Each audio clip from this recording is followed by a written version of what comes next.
नमस्कार दोस्तों, स्वागत है आपका ट्रेडिशंस फॉर यू में। जैसा कि आप जानते हैं, हिंदू धर्म में देवी देवताओं की बहुत सारी दिलचस्प और रोमांचक कथाएं हैं जिनसे हमें जीवन की महत्वपूर्ण शिक्षाएं भी मिलती हैं। आज के वीडियो में हम एक ऐसी पौराणिक कथा के बारे में बात करेंगे जो देवी भगवती से जुड़ी है। इस वीडियो में हम जानेंगे कि आखिरकार देवी भगवती का दुर्गा स्वरूप कैसे उत्पन्न हुआ। तो चलिए जल्दी से शुरू करते हैं। ये कथा उस समय की है जब प्रहलाद के वंश में दुर्गम नामक एक दैत्य पैदा हुआ था। दुर्गम कोई सामान्य दैत्य नहीं था, बल्कि वो था एक अत्यंत शक्तिशाली, भयानक और क्रूर दैत्य, जिसका मुख्य उद्देश्य था सभी देवी देवताओं को पराजित कर समस्त सृष्टि पर राज करना। लेकिन जब तक देवताओं के पास महान वेदों का बल था, तब तक वो उनका कुछ नहीं बिगाड़ सकता था। इसीलिए उसने उन वेदों को हड़पने की योजना बनाई। उसका मानना था कि यदि ये वेद देवताओं से दूर हो जाएंगे तो वे शक्तिहीन होकर पराजित हो जाएंगे। इस विचार के साथ वो चल पड़ा हिमालय की ओर। हिमालय पर पहुंचकर दुर्गम ने सृष्टि के रचयिता ब्रह्मा जी को खुश करने के लिए कठोर तपस्या शुरू कर दी। वो इतनी कठिन तपस्या कर रहा था कि देवताओं को भी उसका प्रभाव महसूस होने लगा था। तीनों लोकों में हाहाकार मच गया। देवता सोचने लगे, ये कौन है जो इतनी भयंकर तपस्या कर रहा है। दुर्गम की कठोर तपस्या देख ब्रह्मा जी ने उसे दर्शन देने का फैसला किया। वो तुरंत दुर्गम के सामने प्रकट हुए।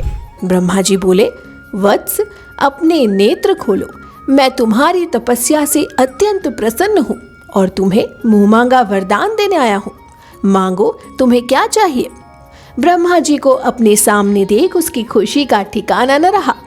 उसने ब्रह्मा जी से कहा, हे पितामह, मुझे सभी वेद दे और मुझे ऐसा अतुलनीय बल प्रदान करें जिससे देवता, मनुष्य, यक्ष, नाग या कोई भी मुझे पराजित न कर सके।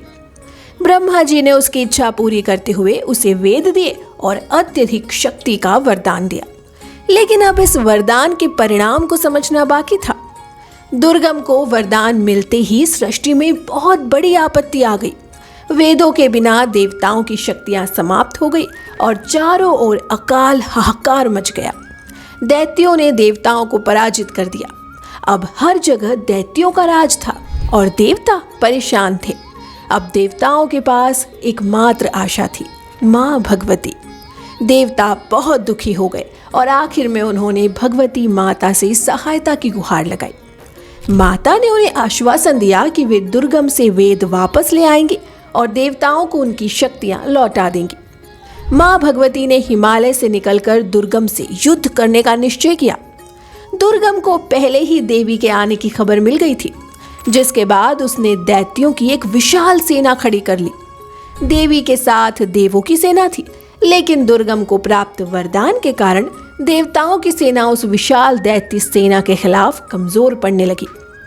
यहाँ पर माता भगवती ने अपनी रणनीति अपनाई।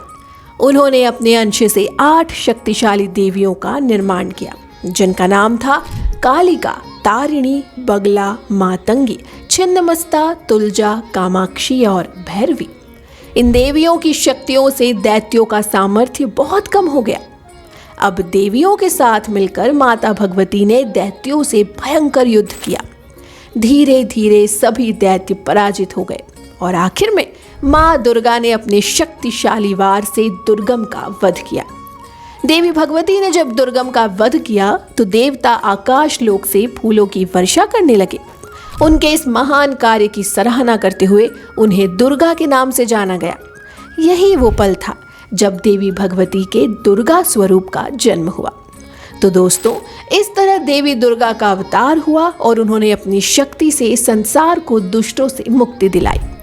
यही कारण है कि हम नवरात्रि में माँ दुर्गा की पूजा करते हैं, ताकि हमारे जीवन में भी वह शक्ति आए और हम किसी भी कठिनाई का सामना साहस से कर सके। आज के लिए बस इतना ही। अगर आपको ये वीडियो अच्छा लगा हो तो इसे लाइक और शेयर ज़रूर करें और हमारे चैनल को सब्सक्राइब करना ना भूलें। धन्यवाद।